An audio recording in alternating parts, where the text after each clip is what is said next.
Meus irmãos, bom dia. Que o Mestre Jesus permaneça em nossos corações hoje e sempre. Nós vamos iniciar a nossa reunião da manhã de hoje. Nós vamos ler uma mensagem do Espírito Memei, psicografado pelo nosso querido Francisco Cândido Xavier, do livro Cartas do Coração. Confia sempre, não percas a tua fé entre as sombras do mundo. Ainda que teus pés estejam sangrando, segue para a frente, erguendo-a por luz celeste. Acima de ti, crê e trabalha. Esforça-te no bem e espera com paciência. Tudo passa e tudo se renova na terra, mas o que vem do céu permanecerá. De todos os infelizes, os mais distosos são os que perderam a confiança em Deus e em si mesmo, porque o maior infortúnio é sofrer a privação da fé e prosseguir vivendo. Eleva, pois, o teu olhar e caminha. Luta e serve. Aprende a adiantar-te. Brilha a alvorada além da noite. Hoje é possível que a tempestade te estranhe o coração e te atormente o ideal, agilhotando-te a aflição ou ameaçando-te com a morte. Não te esqueça, porém, de que amanhã será outro dia. Meus irmãos, vamos levar o nosso pensamento a Deus, pedir ao Mestre Jesus muita humildade para que nós possamos entender e sentir a palavra de Jesus. Concedei-me, Senhor, a serenidade necessária para aceitar as coisas que não podemos mudar, coragem para mudar aquelas que podemos e sabedoria para distinguir uma da outra. Meus irmãos, hoje nós vamos falar um pouquinho sobre fé. Então, capítulo 19, a fé que transporta montanha. E nós vamos falar um pouquinho do poder da fé, a fé religiosa, condição da fé inabalável. Então, vamos ouvir, a palavra de Jesus. Quando se aproximou do povo, um homem veio até ele e lançou de joelhos aos seus pés. Disse: Senhor, compadecei do meu filho, que é lunático e sofre muito, pois cai muitas vezes no fogo e na água. Apresentei os teus discípulos, mas eles não puderam curar. Jesus respondeu: ó geração incrédula e depravada, até quando estarei convosco? Até quando eu vos suportarei? Traze-me aqui a criança. E tendo Jesus ameaçado o demônio que saiu do menino, que no mesmo instante ficou são. Os discípulos vieram então ter com Jesus em particular e lhe perguntaram: por que não podemos nós expulsar os demônios? Respondeu-lhe Jesus: por ser muito pequena a vossa fé, pois em verdade vos digo, se tivesse a fé do tamanho de um grão de uma mostarda, direis a essa montanha: transporta-te dali para ali, e ela transportará, e nada vos será impossível. Mateus capítulo 17, versículo 14 a 20. Olha, meus irmãos, Jesus está falando da fé de uma maneira bem singular, E ele faz uma comparação muito bonita, e até para a gente, assim, a gente custa entender o que Jesus está falando, Ele diz para nós que a nossa fé for do tamanho de um grão de mostarda, nós poderemos remover uma montanha daqui para ali. Então, o que Jesus está querendo nos mostrar? A gente está aqui mostrando para vocês o grão de uma mostarda, o tamanho que é o grão de uma mostarda e o que ela faz depois que essa semente germina. Essa é uma árvore, de mostarda, é imensa. Então, o que Jesus quis dizer para nós? O nosso esforço pode ser minúsculo, que ele faz maravilhas dentro de nós. E essa alusão que Jesus está fazendo do grão de mostarda, ele está dizendo para nós o seguinte: aquele que vê a sua palavra, segue a sua palavra, nós arredaremos a montanha. E essa montanha nada mais é do que uma coisa ilustrativa. Mas o que o Evangelho vai fazer com nós? Vai afastar de nós as nossas imperfeições.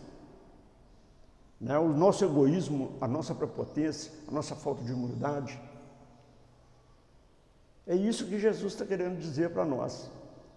Se nós agarrarmos na palavra dele, por muito pouco que nós fizermos, mas nós fizermos com amor, nós conseguiremos arredar de dentro de nós as nossas imperfeições.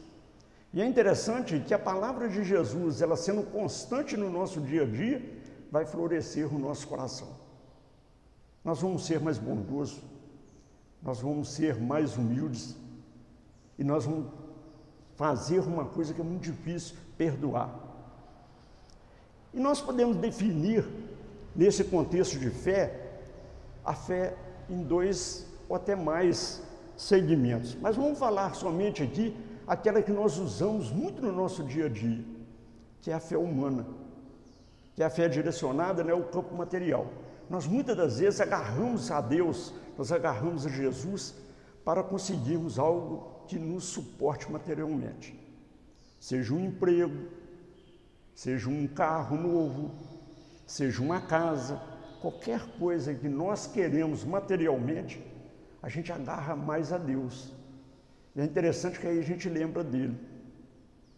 E é interessante que a gente, por falta do nosso conhecimento e do nosso entendimento da palavra de Deus, nós até fazemos chantagem com Deus e negociamos com ele. Não é assim? Não é assim? Se eu conseguir isso, eu prometo ao Senhor que eu vou parar de beber, eu vou parar de fumar, eu vou dar uma cesta básica para um doente, para um necessitado. Nós fazemos esse tipo, né, de negociata, vamos dizer assim, entre aspas, com Deus. Nós estamos culpados? Não. É o nosso entendimento ainda que não aflorou. A nossa fé não é nem do tamanho desse grãozinho de mostarda ainda, porque nós somos imperfeitos. Não é culpa nossa. Por isso que a gente tem que ter esse discernimento de estudar a palavra de Jesus, que só ela nos consola, só ela nos salva. E nós podemos também, a fé, né, que a gente mais prega ela, né, que é a fé religiosa. Mas essa fé religiosa, meus irmãos, ela tem um perigo, porque ela pode ser cega e ela pode ser raciocinada. É essa fé que o Espiritismo prega e nós tentamos alcançar, a fé raciocinada. Porque a fé cega, a gente torna-se refém dos falsos profetas. Quando a gente vai numa casa fazer a nossa prece, né, seja de qualquer segmento religioso, nós temos que ter conosco a fé raciocinada, porque a fé cega, os falsos profetas, ele nos pega no laço, seja pelo medo, seja pela culpa ou até pela ganância. Então, meus irmãos, nós temos que ter dentro de nós esse entendimento da palavra de Deus, da palavra de Jesus, porque os falsos profetas, eles se acham os donos da verdade, e nós seremos facilmente ludibriados. Às vezes tem pastores, né, tem até espírita mesmo, que pegam um fundamento do Evangelho, ou então até da Bíblia, e ele faz misérias, ele faz terrorismo com aquilo.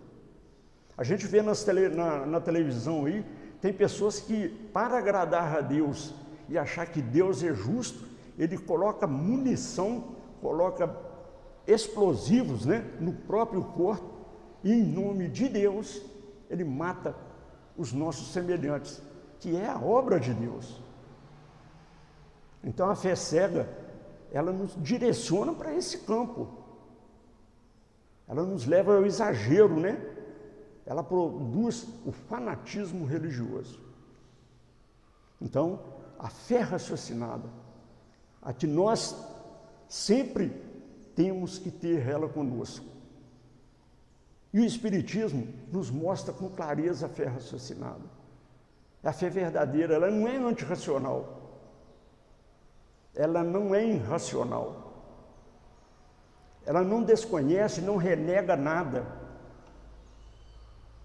Ela fundamenta-se na razão. Se apoia sobre os fatos e a lógica. Quando a gente vai vocês estão aqui, né? Nessa manhã aí chuvosa, mas vocês estão compartilhando com a gente a palavra de Jesus. Se vocês tiverem o sentido da lógica dentro de vocês, tudo que eu falar aqui, vocês vão checar. Porque vocês estão acostumados com a palavra de Jesus. Vocês têm o hábito de ler o Evangelho, de ler a palavra de Deus. Peraí, o Marcos falou uma coisa ali que sei não, viu? Acho que ele exagerou um pouquinho. Acho que não é bem assim. Isso é a lógica. É a nossa necessidade de estudar, é o fruto do nosso estudo, nos leva ao caminho da fé raciocinada. Porque ela se baseia, meus irmãos, no entendimento e no conhecimento. Jesus mostra para nós que nós somos seres imperfeitos, que nós não sabemos tudo ainda. E ele diz quando aqui esteve: nem tudo eu disse para vocês, que vocês ainda não têm entendimento ainda para isso. Até hoje nós somos assim. E é interessante que na literatura espírita fala uma coisa lá muito interessante. Acreditar somente naquilo que você entendeu. Aquilo que você não entender, espera você ter conhecimento ainda, para depois você acreditar. Isso é fé raciocinada. Kardec diz para a gente assim: fé inabalável é aquela que pode encarar de frente a frente a razão em todas as épocas da humanidade. Essa é a fé raciocinada. O codificador, Allan Kardec, também diz para nós que a fé é sinal evidente do nosso progresso espiritual.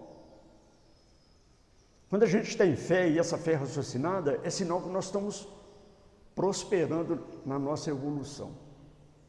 E é interessante que eu digo sempre isso, porque a gente tem que pegar um pouquinho, né, do nosso bom senso e da nossa humildade, né? Se o Marcos Antônio tivesse essa mentalidade que ele tem hoje, com 18 anos, né, eu estaria, talvez, né, num plano até melhor. Mas, como Jesus, e eu estudei isso, eu tenho esse entendimento, que nós temos a nossa época de evolução, é passo a passo, né?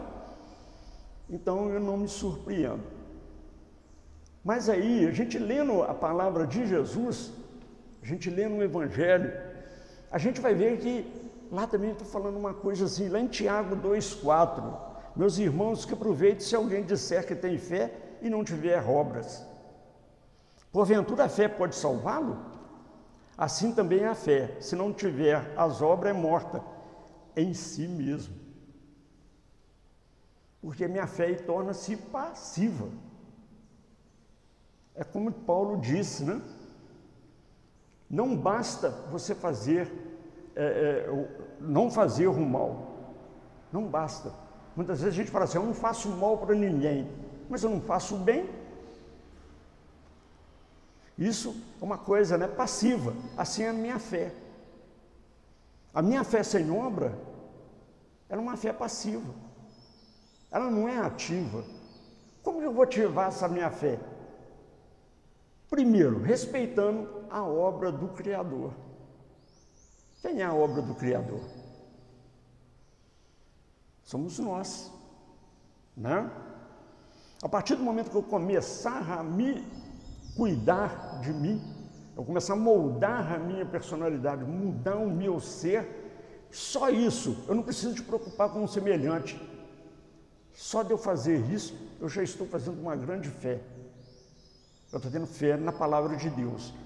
Mas, consequentemente, eu cuidando de mim, eu vou ter cuidado com o outro. Porque o nosso relacionamento com o outro é conflitante. Até com Deus, o nosso relacionamento é conflitante. Então, meus irmãos, primeiro, respeito com o meu semelhante. Eu respeitando o meu semelhante, eu estou respeitando a obra de Deus. O que fazer, então, meus irmãos? Outra pergunta, né? Para me aumentar a minha fé. Primeira coisa que nós temos que ter, vontade. Eu quero mudar. Eu vou esquecer o outro. Eu vou esquecer, porque muitas vezes nós delegamos todos os erros nossos para o outro. Você que é complicado, desse jeito não tem jeito. Eu não sei como é que você gosta de fulano. Aqui na Casa Espírita a gente vê isso. Marcos, eu não sei como é que você conversa com fulano de tal, eu acho ele tão antipático. Não é assim? É assim. Então basta eu ter vontade. Não, agora eu quero mudar, eu vou mudar. Se o outro quiser mudar, tudo bem, ele muda, mas eu vou mudar. E ele vai sentir que eu estou mudando, ele vai ser incentivado a mudar. Primeiro ponto. Por quê? Isso vai trazer a minha renovação íntima. Vai fazer minha renovação íntima. Então, meus irmãos, para crer não basta saber, é preciso compreender. Porque eu saber o que tem que ser feito, eu faço, mas eu tenho que compreender que aquilo que eu vou fazer é o melhor para mim. Tem uma diferença muito grande, né? Porque Jesus afirma para nós, lá no Evangelho, num bate-papo que ele tem lá com os apóstolos, estavam 8 apóstolos conversando com ele, ele disse: conhecereis a verdade vos libertará. Primeira coisa que vai alimentar minha fé é eu conhecer a palavra de Jesus. Mas não é só ler, não. E muitas das vezes a gente lê o Evangelho de carreirinha, né? De trás para frente, fala o versículo, fala o capítulo. Esse é o conhecimento. Mas agora você tem que sentir a palavra de Jesus. Ela tem que te tocar. A partir do momento que você começa a sentir a palavra de Jesus, aí é automático. Você vai começar a viver um dos ensinamentos de Jesus. É a fonte viva que cresce no nosso coração, o Evangelho. E ele acontece, essa é a coisa mais sutil, sem a gente perceber. Mas o Criador, Deus, né, nos dá a palavra, mas ele não interfere no esforço nosso de fazer isso.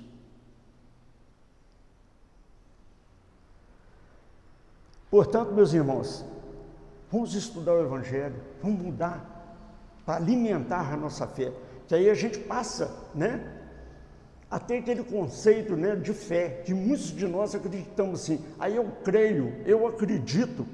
O sentido nosso de fé é esse. Mas a gente passa a não usar mais essa frase.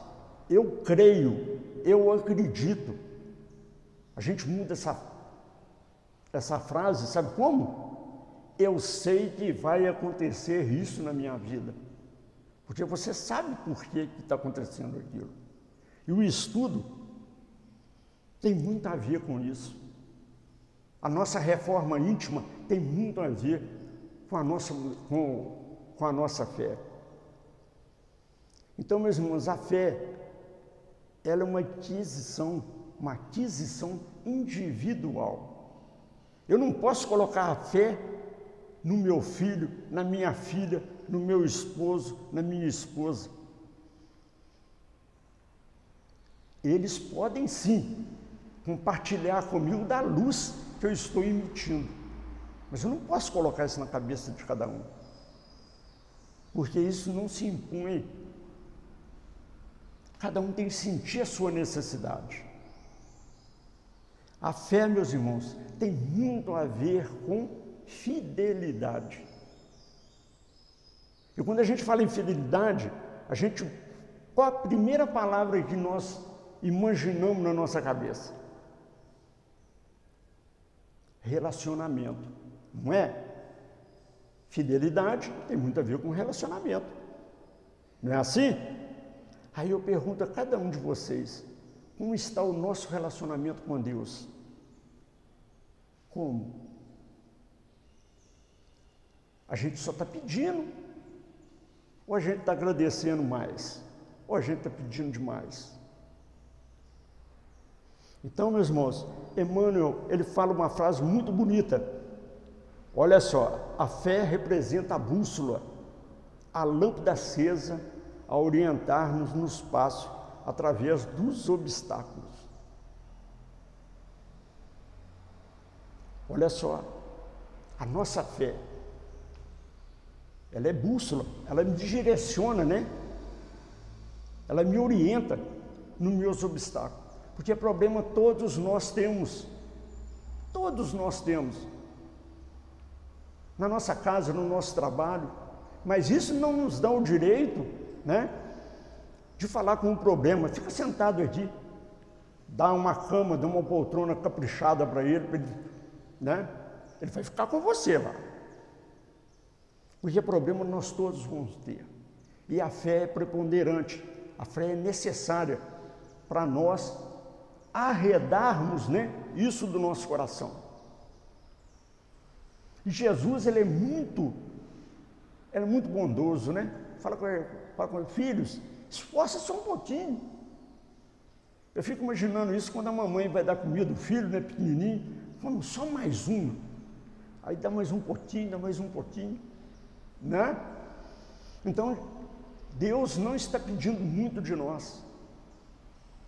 Nós é que pedimos muito, né? E a respeito de fé, meus irmãos, tem uma historinha muito bonita de um livro Francisco de Assis. É uma história mais linda, que ele foi visitar um mosteiro e ele saiu, ele e um ajudante dele, né? Um pupilo dele. E os dois foram caminhando, paravam, tomavam água, faziam um lanchinho e foram caminhando. Mas esse foi pego por uma tempestade de neve. E chovendo, caindo aquela neve fria, eles quase congelando. Aí o pupilo dele sempre perguntava, pai Francisco, como é que a gente vai fazer? Está nevando muito, demora muito ainda? Eu falei, não, meu filho, está chegando. E esse está chegando nunca chegava, né? Aí já começou a anoitecer, eles viram de longe a luz do mosteiro, os lampiões, né? Aí o pupilo dele passou na frente dele e, para adiantar, né, ele já estava tremendo de frio, ele bate lá no portão, né? Bateu insistentemente. Nisso, depois de uns minutinhos, ele ouve uma voz lá de dentro do portão. Quem é? Quem está batendo aí? Aí ele responde, aqui é o pai Francisco de Assis, que esse tinha o normal de conversar, falar com Francisco, né, carinhosamente pai. Aí lá dentro responde para ele assim, eu não conheço Francisco nenhum não. Eu não conheço nenhum, não abre o portão não conheço Francisco não sei quem que é não. Aí ele ficou desesperado, né? Quando ele virou, ele viu o Francisco de Assis com a mão para o céu e com alegria e com a mão, eu falei assim, pai Francisco, a neve botou ele doido aí. Nós no meio dessa neve aqui, já anoitecendo, estou congelando, e ele rindo. Aí falou assim, pai Francisco, não estou entendendo o senhor, velho. Não estou entendendo, como é que nós vamos fazer? Aí o pai Francisco falou com ele assim, filho, eu esperei ansioso por esse momento, meu filho. Aí ele espantou, não entendendo nada, né? Ficou mais confuso para ele ainda. Ele falou, meu filho, agora literalmente, homem nenhum aqui na terra pode fazer nada por nós. Filho, nós estamos nas mãos de Deus. Nós estamos na mão de Deus. Você percebe isso, meu filho? Aí quando ele acabou de falar isso, aí o Pila baixou a cabeça, né? Ele recebeu a lição, que a fé dele era muito menor do que aquela ali. Nisso, abre-se o portão, o responsável pelo mosteiro veio: ô pai Francisco, senhor desculpa, é que o rapaz que entendeu o senhor aqui chegou aqui, não tem uma semana, ele não conhecia, nunca viu falar do senhor.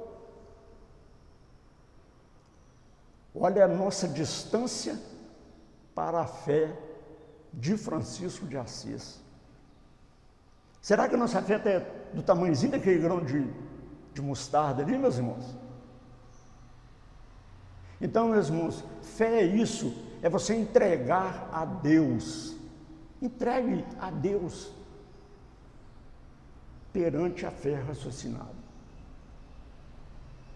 Isso é fé, meus irmãos. É a fé raciocinada. Meus irmãos, gostaria de agradecer muito a presença de todos vocês, aquelas pessoas que estão nos assistindo nas redes sociais. Que Jesus continue alimentando os nossos corações hoje e sempre.